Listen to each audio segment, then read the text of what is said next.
Να η Αργυρό. Να, στη μέση, να τη. Ναι. Παιδιά, μην περάσετε μέσα από την τηλεόραση. Είμαστε λίγο πιο φρέσκες.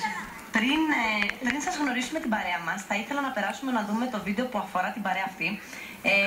Τα παιδιά που έχουμε στην παρέα μας έχουν ετοιμάσει μία έκθεση λαογραφικής τέχνης.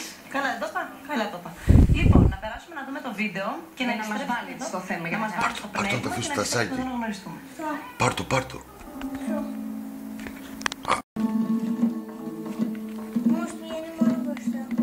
Τι κάνει? Σόπα, εντάξει. Α, το βίντεο. Χιλιάρικο δεν ήταν. Α. Χιλιάρικο. Περάσεις?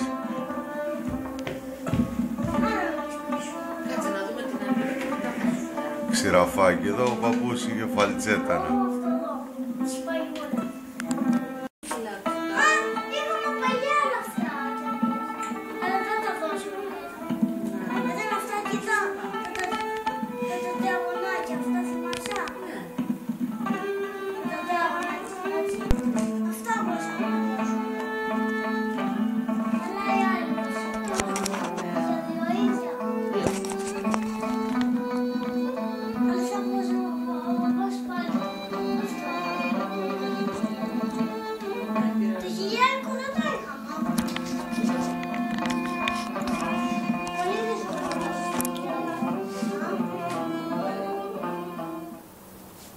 Τι ωραία πράγματα, τι ωραίο ταξίδι στον χρόνο που πήγαμε με αυτά τα αντικείμενα, Ναι, εγώ πήγα και τα είδα και από κοντά, εκείνη τη μέρα που είχα πάει να γνωριστούμε και με τη Μαρία.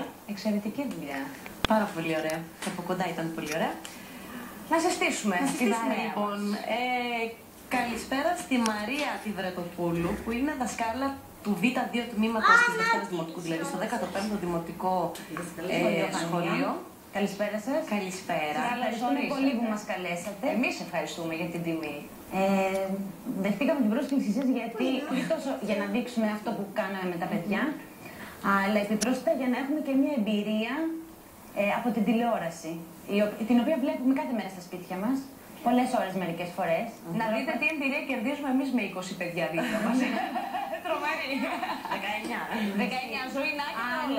Εδώ να σημειώσω ότι επειδή κανονίστηκε λίγο περίεργα, έγινε μέσα στις διακοπές του Πάσχα αυτή η συνάντηση.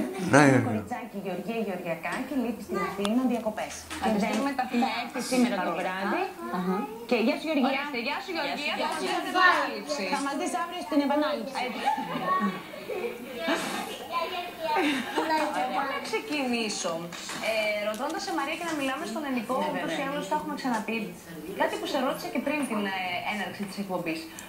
Πόσο δύσκολο είναι να έχεις την ευθύνη τόσων παιδιών